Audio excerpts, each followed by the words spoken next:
Si svolgerà a Palermo dal 15 al 17 maggio prossimi la seconda conferenza mondiale della valorizzazione della dieta mediterranea. L'iniziativa durerà 3 giorni, si tornerà in diversi luoghi storici del cuore di Palermo. Il Dipartimento regionale della pesca mediterranea, tramite la misura 568, a favore della commercializzazione del POFEAMP 2014-2020, parteciperà a tale conferenza con due importanti attività, due cene che si svolgeranno presso il Teatro Santa Cecilia con menù e degustazione a base di prodotti ittici siciliani e relativa elaborazione gastronomica tipica a scopo promozionale. Due lunch break mercoledì 15 e giovedì 16, sempre presso il Teatro Santa Cecilia, con una degustazione guidata alla risorsa ittica sostenibile nel paniere alimentare siciliano rivolto a relatori internazionali dell'evento.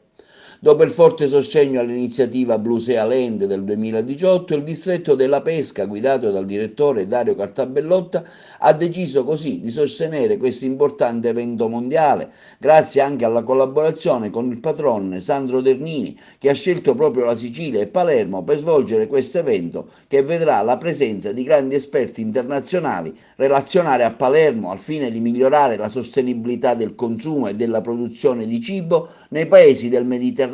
utilizzando la dieta mediterranea come leva salutare sostenibile, a partire dalla salvaguardia degli ecosistemi marini del Mediterraneo e della valorizzazione del pesce azzurro e della pesca artigianale, come simbolo della rivitalizzazione della dieta mediterranea. La conferenza mondiale catalizzerà e cercherà di consolidare le più ampie azioni dei partner e consumatori sui benefici e molteplici della dieta mediterranea stessa come modello sostenibile per gli stili di vita. Durante la 2 giorni due interessanti convegni, quello di giorno 15 presso il Teatro Santa Cecilia, che dibatterà sul tema collegando i paesi del Mediterraneo dall'Expo 2015 all'Expo 2020. Dubai attraverso il canale di Suez, copresieduto dal dottor Dario Cartabellotta, dirigente generale all'agricoltura, Simon Jabbar, commissario generale del Libano per l'Expo, e l'assessore alle attività produttive Girolamo Turano, con gli interventi previsti di Roberto Cimino, presidente del cluster tecnologico